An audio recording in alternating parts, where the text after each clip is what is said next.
Oi, gente! Podcast Mulher Entende Mulher de novo aqui hoje com um assunto muito importante, porque afinal de contas vamos falar sobre laqueadura. É isso mesmo, viu, amiga? A gente vai saber o que é a laqueadura. Teve até novidade recentemente na legislação, né? Mudaram aí as regras da laqueadura também. Então, tudo isso a gente vai esclarecer hoje com a doutora Carla Iaconelli, que é especialista em medicina reprodutiva. Tudo bem, doutora Carla? Tudo bem. Seja bem-vinda ao podcast Mulher Entende Mulher.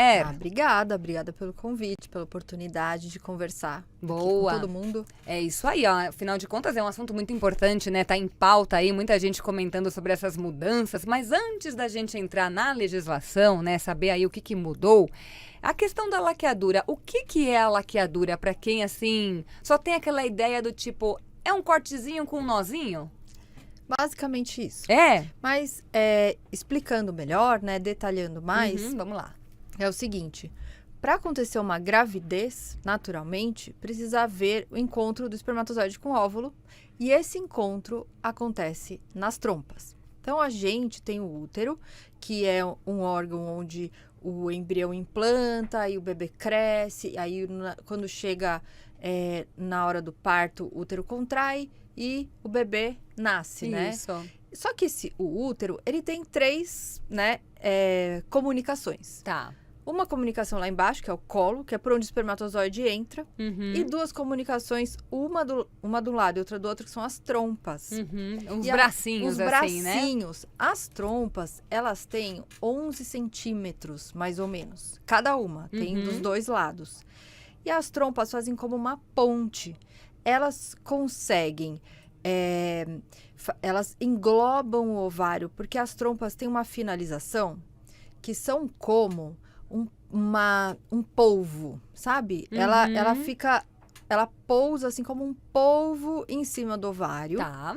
E aí, quando a mulher ovula, esse óvulo já é capturado por ela. E ele já vai lá pra dentro da trompa, que é um tunelzinho. Sim. E ali, o espermatozoide encontra o óvulo. Tá. E a trompa vai perceber que o óvulo foi fertilizado.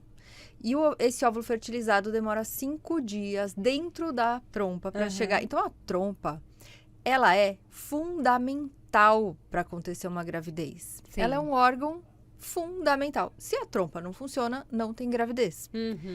E aí, com o avançar da prática de cirurgias, cirurgia vaginal, cesárea, cirurgias abdominais, os médicos, né, perceberam que se clampear, fechar esse canal, não acontece a gravidez. Sim. Então, aí técnicas foram sendo desenvolvidas.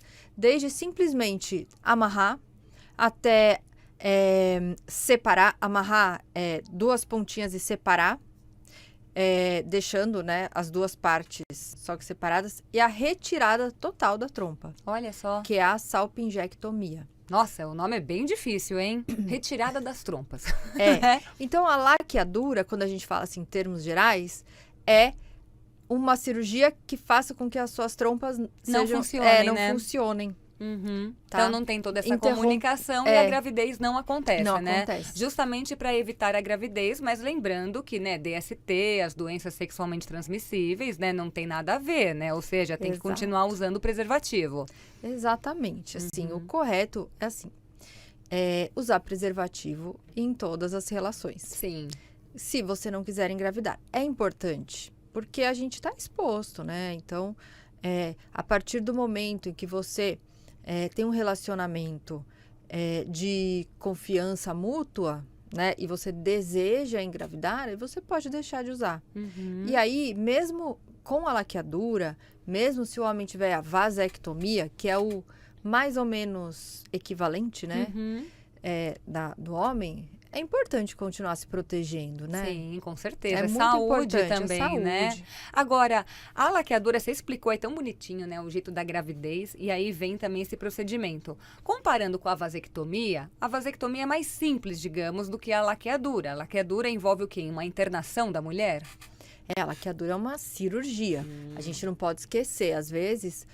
parece que é uma solução mágica para que você não engravide sem ter que tomar remédio. Sim. Como se fosse, vou fazer laqueadura, legal, vou lá. Mas, gente, a laqueadura é uma cirurgia, é um procedimento cirúrgico. precisa de um cirurgião de toda uma equipe, né? De um cirurgião, um auxiliar, um anestesista, um hospital, Complexo, uma estrutura toda para que você seja submetida à laqueadura. Então, não é um procedimento tão simples e corriqueiro e banal, né? Tem que pensar muito bem antes, porque é difícil reverter também. Ah, isso que eu ia perguntar. A laqueadura, doutora Carla, por exemplo, o homem acho que com a vasectomia dá para reverter, né? Os dois, tanto a laqueadura quanto a vasectomia, os dois são reversíveis. Eu achava que era para sempre a laqueadura, então não, dá para reverter. Mas não em todos os casos. Entendi. É caso a caso, depende da técnica utilizada. Por exemplo, se você foi submetido à técnica que retira a trompa. Não dá para encaixar uma trompa ali de novo, né? Não dá. Se você foi submetido à técnica que simplesmente separa a trompa e não deixa haver a comunicação, aí você consegue, através de uma cirurgia muito delicada, reanastomosar. Traduzindo, rejuntar. Sim. Colar as duas Colar de pontinhas. novo, né? Dar um nozinho entre os dois, assim, para ter a comunicação. Só que essa comunicação muitas vezes não acontece, porque pode cicatrizar errado, pode dar uma alteração na trompa. E a gente não pode esquecer, a trompa não é só um canudo, um túnel, um tubo. A trompa é um órgão. É um órgão que tem função. Responde a hormônios, ela tem uma função imunológica. A trompa, ela tem células especializadas. E se a gente, por acaso, a gente vai e lesiona, às vezes ela perde a função. Sim. Por mais que ela esteja lá. É verdade. Que é o que acontece muitas vezes em doenças que acometem as trompas. Que nem endometriose, doença inflamatória pélvica. Às vezes a paciente ela tem uma inflamação na trompa. E por mais que a trompa esteja comunicando, ela não está funcionando. Tá. Ela está com lesões. As células não fazem o que elas têm que fazer. Então, essa é a infertilidade tubária. Tá, entendi. Então, às vezes, não funciona fazer a reversão. Você comentou, doutora Carla, sobre a questão da cicatrização, né? O processo depois, o pós da cirurgia, a cicatrização demora muito para quem fizer? Olha, assim...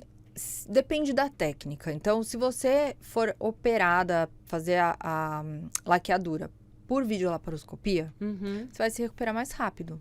Porque é uma cirurgia em que a gente faz 2 ou 3 cortes pequenos, né? De 1 centímetro, mais ou menos. E opera através desses cortes. Mas a gente precisa injetar um gás dentro da barriga. Nossa senhora, um gás? Um gás. Meu Deus. E a barriga fica insuflada. E por isso a gente consegue operar só por esses buraquinhos. A gente passa uma câmera dentro da barriga. E aí, essa câmera vai filmar a sua pelve, né, a sua barriga por dentro. E vai aparecer ali numa TV. Meu Deus. E aí a gente vai colocar os instrumentos. E vai conseguir operar vendo através da câmera. Entendi. E aí a gente consegue fazer. E a recuperação, nesse caso, é rápido até. Tá. Né? É um dia de internação. Então, interna num dia, sai no outro. E a recuperação é de 15 dias, 10, 15 dias. Para quem, por exemplo, tem a questão de diabetes ou mulheres obesas, é mais complicado o pós-operatório? Tem alguma recomendação também para laqueadura? É que nem de cirurgia, qualquer outra cirurgia que você for fazer, se for obesa ou com diabetes. Precisa fazer um bom pré-operatório, um bom preparo, fazer uma avaliação cardíaca. Por mais que a paciente seja jovem, muitas vezes, é importante. Agora, se a gente for fazer a técnica aberta, que é uma cicatriz igual de cesariana. Fica aquela marquinha aqui embaixo, né? É uma cirurgia que fica com uma cicatriz mais ou menos daquele jeito. Aí, assim, a recuperação demora um pouco mais. A internação é de mais dias, às vezes 2 dias, 3 dias. Perfeito. Então, essa questão da internação precisa ter os cuidados com relação a esses casos específicos também, né? Isso. Agora, a idade, doutora Carla, com essa novidade na lei, né? Baixou, parece, a idade de 25 para 21 anos, agora é a idade mínima, né? Tem também um caso que a idade máxima, ou melhor, vou entrar na idade máxima daqui a pouco, mas, por exemplo, a idade mínima, 21 anos, o corpo da mulher para fazer uma laqueadura, tá, assim, pronto ou é uma cirurgia muito invasiva? que é mais recomendado? Eu acho que a gente tem que ver caso a caso. Aham. Então, por que que essa mulher com 21 anos deseja fazer laqueadura? Provavelmente porque ela já tem 2 ou 3 filhos, né? E assim, você vê que a lei é ou mais de 21 anos ou prole constituída, né? Sim. Ou. Então, É, se ela tiver 18 e prole constituída, não é 21 anos e prole e constituída. prole, né? Dá essa abertura, né? E aí a gente tem que pensar como que é, por que que ela tá querendo fazer, né? É uma cirurgia, mas será que ela tem teve algum problema no parto, que ela não pode engravidar de novo?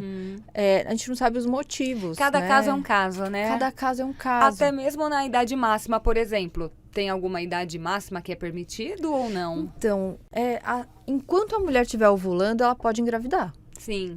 Então, a gente não tem como dizer, olha, eu não vou fazer porque você já tem 40 anos. Com 40 anos, ela pode engravidar. Sim.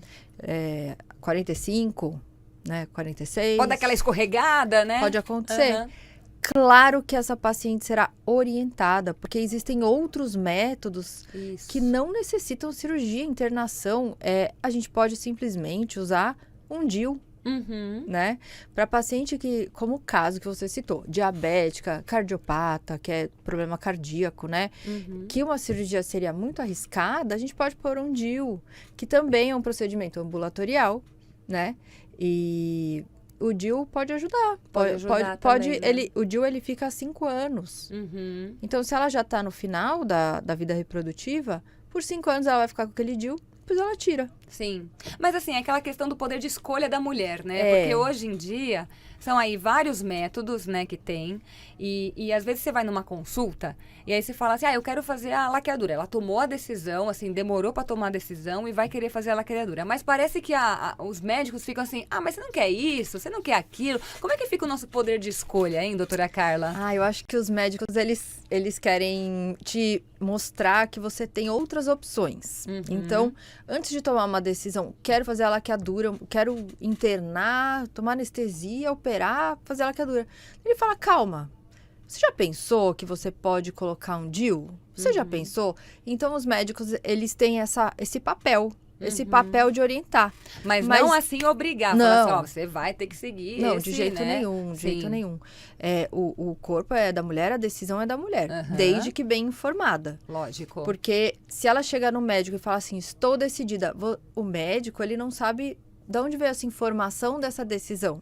Então, a gente fala, bom, deixa eu orientar, deixa eu explicar que tem outras formas, né, de se fazer contracepção e para ela tomar a melhor decisão, Sim, né? Isso é o mais importante. E Agora, tem que ter 60 dias, né, então, isso que eu entre ia a entrar. decisão e a cirurgia, para ela ter certeza, não ser uma decisão, decidi, fiz Momentânea, e me assim, arrependi. na hora, né? É. Sim. Essa decisão, assim, de ter esses 60 dias antes, né? Toda essa burocracia, por exemplo, na hora do parto, não tem casos de que no parto mesmo já pode fazer a laqueadura? A mulher deu à luz e aí já aproveita para fazer a laqueadura. Mas, assim, dependendo do caso, tem que ter antes, né? Essa burocracia da decisão.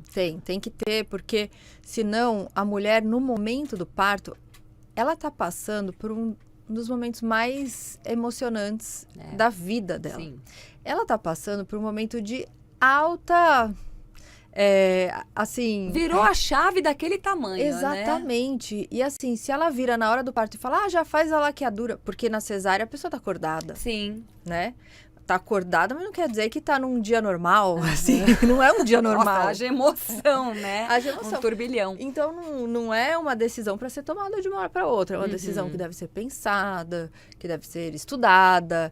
Então, a gente evita de tomar qualquer decisão definitiva dessa maneira, né? Sim. Mas aí, mesmo se a mulher já deixar essa autorização... Tem que deixar. Aí, 60 dias antes, aí no parto mesmo já pode aproveitar para fazer a laqueadura. Já. Tá. Agora, também, outra mudança aí que a gente teve na lei é a questão do cônjuge, né? Ou seja, antes, tanto para vasectomia quanto para laqueadura, precisava de uma autorização, cartório e tudo mais, assinatura do cônjuge. enfim, não é a decisão do corpo da mulher, e aí precisa o marido vir e falar, você vai ou não fazer, né? E agora caiu, né? Isso daí não precisa mais dessa assinatura do cônjuge, né? Isso beneficiou? Foi um ponto positivo da lei? Eu acredito que sim, porque antes parecia que, assim, um era dono do corpo do outro. Tudo bem que, assim, se a gente for pensar, olha, existe uma família, né, um núcleo familiar, e as decisões são tomadas em família, né? Tanto vamos ter um filho, né, quanto não vamos mais ter filhos. Sim. Mas tanto ter um filho acontece no corpo da mulher, né? E eu acho que, enfim, acho que foi positivo. Uma decisão positiva. Né? Porque é uma decisão realmente no corpo da mulher. Sim. E a laqueadura, assim como a vasectomia, é uma decisão do corpo do homem. Se eles conversam, ele fala, olha, decidi, eu vou fazer vasectomia porque eu não desejo mais ter filhos, né? Então, você tem que conversar, argumentar e decidir isso em família. Agora, a gente, claro, tem que pensar que, vai ter gente que vai fazer escondido do cônjuge, vai. Sim. Mas isso é um problema que a gente, né? É verdade. Agora, a questão assim, você fez a laqueadura, doutora, e aí a mulher às vezes pode engravidar no meio do caminho ou não? Por exemplo, Pode fez a acontecer. laqueadura e pode acontecer? Porque tem o caso de, fiz a vasectomia, mas, aconteceu de engravidar. Pode. Laqueadura é a mesma coisa? A mesma coisa. Também pode. Então, não é Pode. assim, tem aquele 1%. Tem aquele 1%. De chance, né? É mais ou menos isso, 1 a 2%. Tem falhas. Tudo pode acontecer de recanalizar sozinho, o corpo mesmo achar que é algo que ele precisa consertar, né? E conserta, sozinho. Ó que coisa, viu, meninas? Então, acha que é só a fórmula mágica, né? Tem aquele 1% ali que pode acontecer também, né? A grande chance é que não aconteça, mas vai saber, né? Agora, o trâmite, por exemplo, entre rede particular e SUS, tem alguma grande diferença, assim, em termos de demora, não? É basicamente, assim, a mesma sequência de eventos, né? A manifestação do desejo, 60 dias... para agendar o procedimento. Aí vai de cada centro de saúde, né? No particular e nos convênios, talvez seja um pouco mais ágil, né? Mesmo porque essa carga de cirurgias no SUS, ela é muito alta, enfim. Mas funciona, né? A gente precisa sempre ter um posto de saúde de referência, um médico da sua região, do seu posto, para as coisas acontecerem, né? Sim. Ele que vai encaminhar o andamento de cada caso. Ótimo, né? Agora, a gente comentou sobre o DIU, né? O DIU, assim, para as mulheres que hoje... A gente vai conversar também sobre gravidez, né? Afinal de contas, tem muitas mulheres que estão deixando a gravidez lá para frente, né? Estão pensando em outras coisas. Eu quero conquistar minha casa própria, eu quero ter um trabalho, eu quero ser reconhecida, não tô a fim de casar agora, né? Enfim, não penso em ser mãe neste momento. Então, a gravidez está chegando o quê hoje, né? A partir dos 30 e poucos de idade, 35? Aumentou a idade média do primeiro filho, né? Aumentou. E aumentou também a porcentagem de mulheres grávidas depois dos 40. Então, aqui dobrou nos últimos... de 2000 para 2020, dobrou. Você vê até os artistas também aí, né? Muitas mulheres que hoje estão na celebridade. Aí, Cláudia Raia, recentemente, né? Outro exemplo. Pois é. Eu acho que anda muito assim... a gente viveu uma revolução da sociedade, né? Nos últimos anos. Então, a mulher, ela tem escolha agora. Ela tem escolha. Ela pode escolher. Não, agora eu vou focar na minha carreira. Vou focar... em conquistar o meu lugar no mundo, para depois, quando eu tiver o meu lugar estabelecido, aí eu vou ter meus filhos, né? Eu vou colocá-los no meu lugar. Então, a mulher, ela precisa desse tempo, né? Não tem jeito, a gente precisa desse tempo. Só que os ovários, eles, infelizmente, eles têm um tempo limitado. Eles não funcionam até quando a gente quer. Eles funcionam até quando tem óvulo. E um belo dia, e isso eu sempre falo, a gente vive como se a menopausa nunca fosse chegar, mas ela é uma certeza. A gente tem uma validade, o nosso corpo aqui, na questão reprodutiva, tem a validade, né? É uma certeza da vida da mulher que a menopausa vai chegar. Então, a gente tem que ter essa perspectiva de que a gente precisa se planejar. Se planejar enquanto pode. Enquanto o nosso corpo produz óvulos bons, produz óvulos saudáveis. Porque é fato, a idade, ela pouco influencia na nossa capacidade de fazer qualquer coisa. Né? A gente pode fazer qualquer coisa em qualquer idade, se a gente se cuida, tá bem de saúde, bem de cabeça, a gente pode fazer. Então, assim, a gente pode engravidar, que nem a Cláudia Raia, hoje em dia, com 54, então já passou dos pode. 50, né? Com a ajuda dos tratamentos de reprodução humana, a gente pode. Mas a gente tem que se preparar para isso. Não vai ser assim, pronto, tô com 50, agora eu quero engravidar. Não, você tem que ter se preparado. E o que é se preparar? Primeira coisa é cuidar da saúde como um todo, né?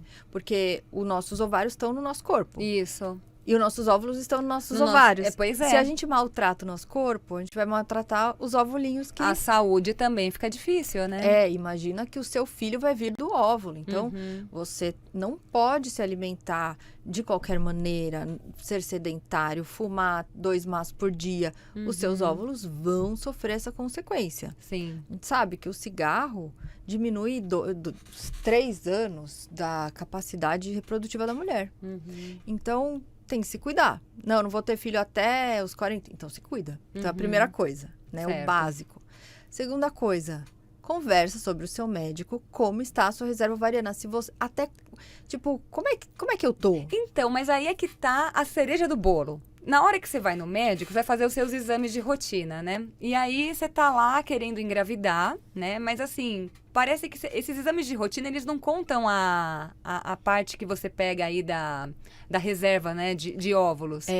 E aí, então, às vezes você vai fazer os exames e, tá tudo bem, então acabou. O médico não pode falar, você quer ver como tá a sua reserva, ou você só é autorizado a fazer esses exames quando o médico fala assim, você quer ou não engravidar? Eu quero engravidar. Aí a gente vai fazer os exames. Não, eu acho assim, existem especialistas em reprodução humana. Se você for um especialista em reprodução humana, ele vai te pedir.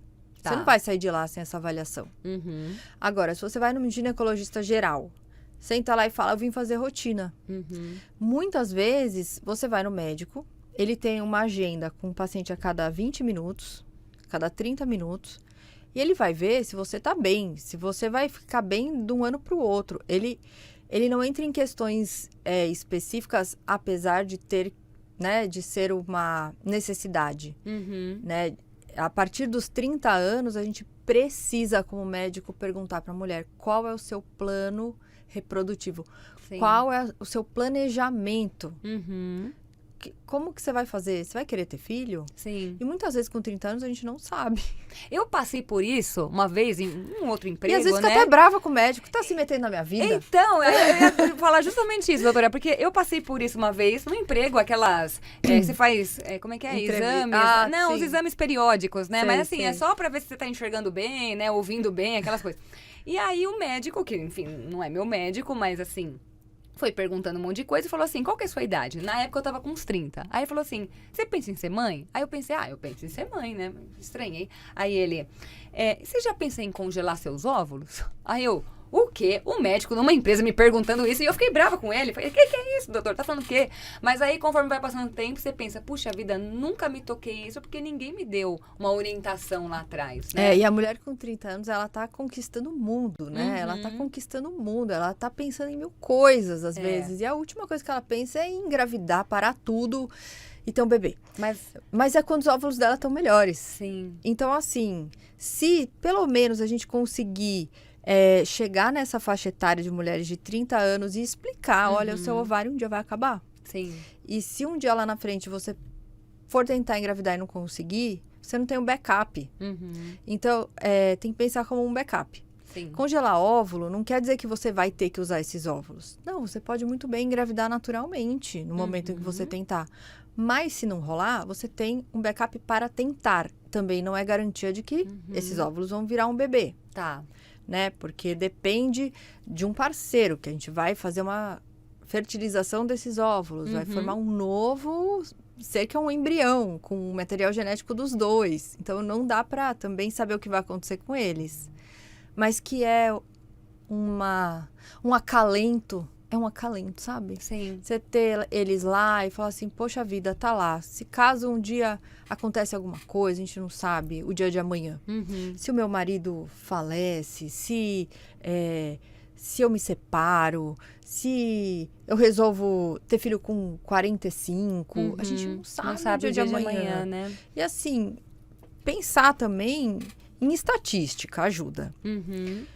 Porque existe a probabilidade também de menopausa precoce para algumas pessoas. Sim. Então, não quer dizer que todo mundo vai ter a menopausa lá depois dos 45. Tem gente que entra na menopausa antes. Até antes, né? 1 a cada 100 mulheres entra na menopausa na faixa dos 40. Olha só. E 1 a cada 1000 na faixa dos 30. Caramba! E aí eu vejo, assim, um monte de história. Começou a tomar pílula com 15... Uhum. Parou com 35. Parou e não menstruou nunca mais. Porque entrou na menopausa e não soube que estava tomando pílula. Então, olha só, não teve a orientação correta também, né? Então assim, de vez em quando tem que dar uma pausa na pílula. Reavaliar, ver se o ovário tá funcionando, como é que estão as coisas, sabe? Pra saber como é que o corpo tá funcionando. É que na correria do dia a dia, você vai passando. Quando você vê, já passaram 10 anos, né? Mas assim, essa questão da mulher de querer postergar e congelar os óvulos. É caro, né, doutora? A gente sabe que é grana pra dedéu e nem todo mundo tem o tanto de grana aí pra ter uma manutenção. Tem alguma forma da gente, sei lá, chorar um pouco o preço, né, pra manter os óvulos congelados, por exemplo? Ou fazer um tratamento, né, de uma FIV, algo assim? É caro por uma série de coisas. É um tratamento complexo em relação à tecnologia, material, o tanto de profissionais que são necessários. Então, precisa de toda uma estrutura para fazer esse tratamento, que é cara. E nenhum convênio cobre. Pois é. E nenhum... O SUS também tem muito poucos centros, né? Então, acaba sendo algo caro. É desafiador, Porque né? na hora de você pegar os ovos, né? A gente faz uma aspiração. Tem que ter um centro cirúrgico, porque é sob anestesia. Sim. Tem que ter um anestesista, tem que ter um laboratório todo equipado Para conservação também, para conservação. né? A manutenção desses laboratórios, dessas clínicas, é muito cara. São embriologistas que têm que ir todos os dias, de domingo a domingo. Nossa. É muita gente. É. Então, E, por exemplo, se eu congelar o óvulo, né? Por quanto tempo que ele pode ficar congelado? Tem, assim, um prazo de validade? 5 anos, por exemplo? não. Não. Tem casos de óvulo que foi descongelado, assim, 10 anos depois. Ah, caramba. Tem casos de embrião descongelado 33 anos depois. Uau. E nasceu o bebê. Então, assim, Puxa. como é que ele fica? Quando a gente congela o óvulo, ele fica num tanque de nitrogênio líquido. Fresquinho. A menos 196 Bem graus. fresquinho. Bem fresquinho, assim. É um inverno, né? E olha lá. E essa temperatura é mantida. Por quê? Porque o nitrogênio líquido, ele fica lá alguns dias, sei lá, uns 15 dias, 18. E aí tem que ir lá e repor. Tá. Isso aí repondo, não depende de luz elétrica, a manutenção, né? Então, assim, a gente tem vários tanques, né? E tem que ter a manutenção deles. Perfeito. Agora, quando a gente vai fazer um tratamento com a fertilização, né? Às vezes tem os casos de gêmeos. Você fala, pô, eu fiz tratamento e veio gêmeos. É comum ver gêmeos? Vocês colocam quantos óvulos mas assim? a tendência mundial é transferir um embrião só. Então, tá caindo muito a porcentagem de gêmeos. Mas não por fala assim, bota reprodução 2, humana. bota 3, né? Porque aí um vai pegar. Então, olha só como funciona. Isso é interessante, porque é um dos mitos dos tratamentos de FIV. Que então vai vamos fazer lá. FIV e vai vir gêmeos. Cair no mito. É um mito. É assim, quando a gente faz a fertilização in vitro, a gente estimula os ovários para que eles, em um ciclo, produzam o máximo, assim, a maior capacidade de produção de óvulos em um ciclo. Isso não gasta os óvulos da mulher, tá? Porque naquele ciclo teriam todos aqueles lá prontos para crescer, mas quando a mulher recruta um óvulo, né, um folículo dominante, ela faz isso de caso pensado, porque o ser humano não tem ninhada, ele tem um bebê de cada vez. Então, a gente tem um mecanismo que libera o hormônio, o FSH, para um só crescer e ovular. E o resto é descartado naquele mês. Então, o que a gente faz? A gente dá um remédio, que é uma injeção, que é o que o pessoal fala, tomei injeção. É o FSH. É o mesmo hormônio que a gente produz para recrutar um óvulo, mas a gente vai alimentar todos que estão lá. Tá. E aí, todos vão crescer. E aí, a gente vai pegar esses óvulos, que, né, muitas vezes são vários, 5, 6, 10, 15, né? Quantos tiverem, e depende da reserva ovariana de cada mulher, enfim. Quantos a gente conseguir e vai fertilizar todos. No final, a gente vai ter vai ter mais de um embrião. Sim. Só que antigamente, a gente não tinha a capacidade de congelamento tão boa quanto hoje. E a gente transferia os embriões numa etapa anterior à que a gente transfere hoje em dia. Tá. Então, a gente chegava, assim, no terceiro dia de desenvolvimento, a gente tinha 4 embriões. O congelamento era mais ou menos, tinha clínica que não tinha uma capacidade. E põe os 4. Por quê? A taxa de gravidez era pior. A gente não tinha uma seleção mais apurada. Hoje, a gente tem uma tecnologia muito avançada. Então, assim, de 15 anos para cá, apareceu o Embryoscope, que é uma incubadora em que o embrião ele fica lá sem ter que ser retirado, monitorado através de câmeras, de microcâmeras. Então, a gente deixa não até o segundo, terceiro dia, mas até o 7º dia, às vezes. Puxa vida, complexo, hein? Ele fica... Chega no 5º dia, a gente tem como classificar qual é o melhor para ser transferido. Então, com isso, a gente tem uma taxa de gravidez tão boa quanto... Então, a gente põe hoje com a mesma taxa de gravidez que tinha quando punha 4, 5 antigamente. Nossa, gente, imagina, vai bombar aí, hein? Então, acontecia de gêmeos, trigêmeos, enfim. E, enfim, mas penso que é uma gestação problemática. A gente não quer fazer isso. Nós, como médicos, a gente tem como missão, assim, dar um bebê saudável para esse casal, para essa mulher. Também na gravidez, né? Uma gestação saudável. Isso. Então, é isso que a gente quer. Quando a gente coloca 2, muitas vezes a gente está provocando uma gestação gemelar que tem maior probabilidade de problema. Sim. Então, a gente discute com o casal e a decisão nunca é do médico. Vou pôr 2. Não. É a questão que a gente ia falar do corpo da mulher. Quem decide é a mulher, é o casal. Então, a gente explica muito bem explicadinho. A gente tem 2 embriões. O ideal seria congelar um e transferir o outro. Porque a gestação de gemelar tem mais chance de problema de eclâmpsia, que é a pressão alta na gravidez, diabetes gestacional, parto prematuro. Diabetes gestacional, que tem bastante, né? Muito. E por quê? Porque aumentou a idade média das gestações.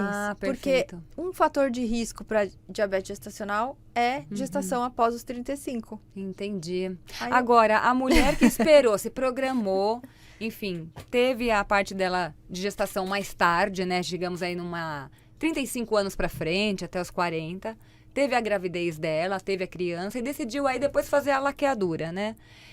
Ela fez a laqueadura, mas se ela desenvolveu ao longo da gravidez a diabetes gestacional, por exemplo, eu não sei, dizem que depois da gravidez, quando você tem o bebê, a diabetes gestacional, ela vai embora, né? Muitas vezes. Às vezes pode continuar. Existe uma tendência já familiar a ter a diabetes, né? Mas a gente tem que cuidar. Entendi. Tem que acompanhar. Não E pode aí, esquecer, deixar pra lá. Se ela faz a laqueadura, mas aí por causa da idade, alguma complicação durante a gravidez também, ela resolve fazer a laqueadura, pode ser um pouco mais de risco para ela ou não? Não, eu acho que tudo é uma questão de avaliação mesmo, né? Toda a cirurgia tem risco. E aí a gente classifica o risco através de uma avaliação pré-anestésica, né? Tá. Antes de fazer a cirurgia. Mas é uma decisão individual. Entendi. Às vezes é melhor você fazer a cirurgia agendada, programada, fazer a laqueadura, do que uma gravidez inesperada, sem programar, com consequências que podem ser muito perigosas para a mãe e para o bebê. Tá. Laqueadura e relação sexual, tem alguma diferença, doutora Carla? Por exemplo, a mulher fez a laqueadura, aí depois vai continuar com a vida dela sexual normalmente, né, com o parceiro, mas tem algum desconforto, se muda, se sente dor, não sei, parece que é uma cólica.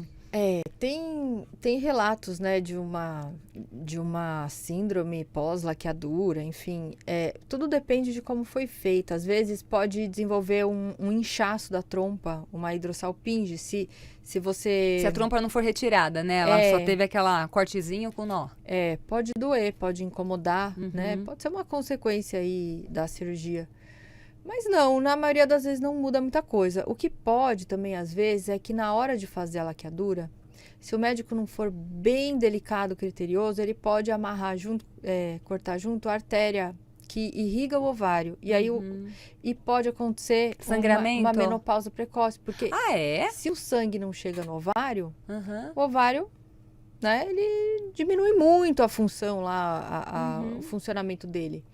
E aí pode sim ter uma diminuição dessa função ovariana que vai levar a uma diminuição dos níveis hormonais, que vai levar a uma alteração geral, né?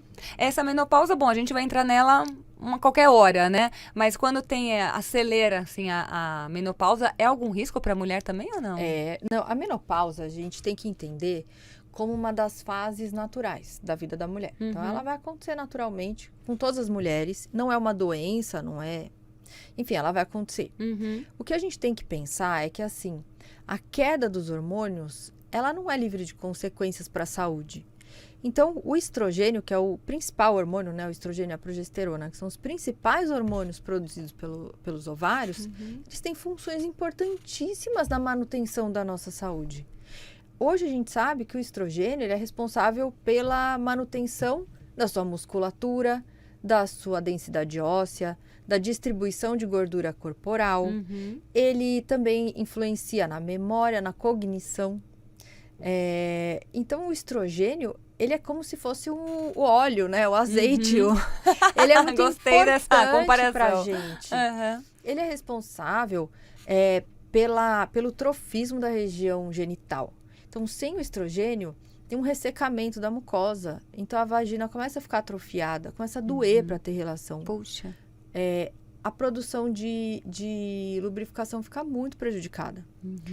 Começa a ter mais infecção urinária, enfim. Pô, tá me passando um combo aqui começa que, a perder urina. Só felicidade, meu Deus. Incontinência urinária, que é a síndrome urogenital da menopausa. Sim. Então, assim, a reposição hormonal, ela é importantíssima de ser avaliada. E o pessoal esquece de ver essa parte, né? As pessoas... É normal. Tá na menopausa, é normal. É normal. Mas a gente precisa avaliar como tá a nossa saúde em geral. Porque existe uma oportunidade aí na menopausa, né? É uma oportunidade da gente manter a nossa saúde por mais tempo. O envelhecimento é um processo natural, mas a gente pode envelhecer bem. Envelhecer com mais saúde, mais disposição e com mais massa óssea e muscular. Porque é isso que deixa a gente em pé. É verdade, senão ninguém aguenta, né? Ninguém é de ferro. E cabeça, né? Memória, sono. Sono é um fator na menopausa e na transição da menopausa importantíssimo. Mas você diz o sono é assim, dormir muito? Não, dormir, porque de repente, quem tá passando por essa fase agora vai se identificar. Você deita pra dormir, quase dá um calor. Os calores. Subir um calor e a sua cabeça não para e você não dorme. Sim. É muito difícil. E aí, quando você não dorme, no outro dia você não presta. É verdade. E aí você fica toda errada, porque aí você não dorme. Aí você tá cansada. E aí vem calor, irritada. De repente, você tá brigando com todo mundo, você perde amigo, perde... Acontece tudo, um monte de coisa, né? porque você não dormiu. Puxa então, vida. assim, é muito importante ter um acompanhamento. Nem todo mundo vai poder fazer reposição hormonal. Sim. Tem que ter indicação e acompanhamento. Mas ajuda demais. Se conseguir identificar isso. Sim, como mulher, nossa. Se conseguir identificar, já é uma boa ajuda, né? Uma boa ajuda, já é bom demais. Gente, ó, a gente falou de tanta coisa, né? A gente começou com a laqueadura, aí correu pro DIU, falou de reprodução humana, né? Até de menopausa entrou no assunto, né? Porque mulher entende mulher e a gente se entende, né? Mas já que a doutora Carla desmistificou a questão dos gêmeos, né? Com o tratamento, né? Quando é uma FIV, por exemplo, eu tenho uma outra perguntinha curiosa agora sobre a questão do DIU. Porque volta e meia, em alguns casos aí de notícias, você vê, pô, o bebê nasceu com o DIU, segurando o DIU. Pode acontecer também, doutora Carla? Não do Gente. bebê nascer segurando o DIU, mas, por exemplo, a pessoa tá usando o DIU. Com o DIU na e cabeça, engravidar. Então. Não, e chegar a engravidar com o DIU? Acontece, todos os métodos contraceptivos têm falha, Tá. tá? Todos, a não ser que você tire o útero, Uhum. né? É. Enfim. Um dos fatores não tá lá presente, né? É, mas assim, todos que foram apresentados, Uhum. pílula tem falha, diafragma tem falha, preservativo tem falha, DIU tem falha. Até laqueadura, gente. Laqueadura pode rejuntar ali. É isso. Entendeu? Então, todos os métodos vão ter. E imagina assim, quanta gente tem no mundo usando DIU? Uhum. Algum vai falhar. E quando falha, vai pra internet. E aí todo mundo fica sabendo. O Mr. Google, né? Oh, meu Deus do céu, fala sério, né? É. Então, ó, esses casos. Não que o bebê vai nascer segurando o DIU, né? Mas, Mas sabe tô o curioso. que acontece? É. É assim, é algo tão misterioso que todo mundo fica imaginando. Meu Pois Deus, é. tava com o DIU, engravidou. O DIU, ele não vai ficar no meio da criança, assim, ele não... O DIU, ele vai sendo empurrado, vai ficando de lado, assim. Aham. Ele geralmente ele fica no meio da placenta, ele fica em algum lugar ali. E geralmente, o DIU tem uma curiosidade, você precisa todo ano ir lá fazer um ultrassom para ver se ele tá no lugar. Isso, tem que ter essa manutenção, né? Esse check-up do Porque DIU. tem DIU que some, vai parar, ninguém sabe como, perfura o útero, passa pelo útero e vai parar no meio da barriga. Mentira, sério? Sério. Olha, é um DIU danadinho. É, Ah, mas isso assim, é comum acontecer ou é Não. muito raro? é raro, Ah. mas esses casos engravidam. Lógico. Né? É porque o DIU não tá lá, né? E Não aí- tá exercendo a função dele, né? Pois Tá em é. outro lugar. Tem que ver se tá no lugar certo. Aham. Às vezes ele desce, ele fica muito baixo. Também E aí tá a bem parte taxado. superior do útero fica livre, Sim. né? E aí o espermatozoide já fala tchau e consegue lá chegar. Olha, Ele o corpo tem que estar humano, certinho lá no lugar. o corpo humano é curioso, mas tem a medicina pra É. ajudar, pra facilitar, mas a gente também tem que fazer a nossa parte, né? Não é só colocar e É. deixar lá pro resto da vida. Eu, como médica, eu falo Ah. com as minhas pacientes assim, ó, vou te dar o caminho, Uhum. mas assim, vamos pôr o DIU, vamos, mas você tem a responsabilidade Lição de casa. de, né, se cuidar, vir aqui todo ano. No primeiro ano, 6 meses, eu peço pra voltar no mês seguinte, depois de 6 meses, depois todo ano, pra ver Perfeito. se o DIU está no lugar. Porque às vezes, dá 2 anos, a pessoa volta grávida e fala, engravidei com o DIU. Calma aí, não sei como é que ele tava, né? Tá, amiga? Vamos Então tem que estudar antes. acompanhar, tem que saber se está no lugar certo. Então a gente tem a nossa responsabilidade como médico e o paciente tem a responsabilidade dele como paciente. Muito bem. Não importa qual é a técnica. Se for Perfeito. pílula, tem que tomar todo dia, né? Na horinha certinha. Não pode dar. Esqueci um dia, Foi dois, só no final três. de semana. Só toma durante a semana, né? É. No final E aí fica aquela coisa, comigo não vai acontecer. Não, né, querida? Acontece, né? Bom, doutora Carla, queria agradecer mais uma vez a participação aqui no Mulher Entende Mulher. Foi ótimo, hein? A gente começou falando sobre um assunto, mas a gente deu um leque aqui de várias coisas, né? mas é que é um assunto fascinante, né? Muito bom. Legal. Então tá convidada pra voltar mais vezes. Ah, já tá aceito. Voltarei. Tá aí, viu, gente? Essa foi a doutora Carla Iaconelli, que é especialista em medicina reprodutiva. Gostou? É isso aí. Semana que vem tem mais e eu tô esperando você. Valeu!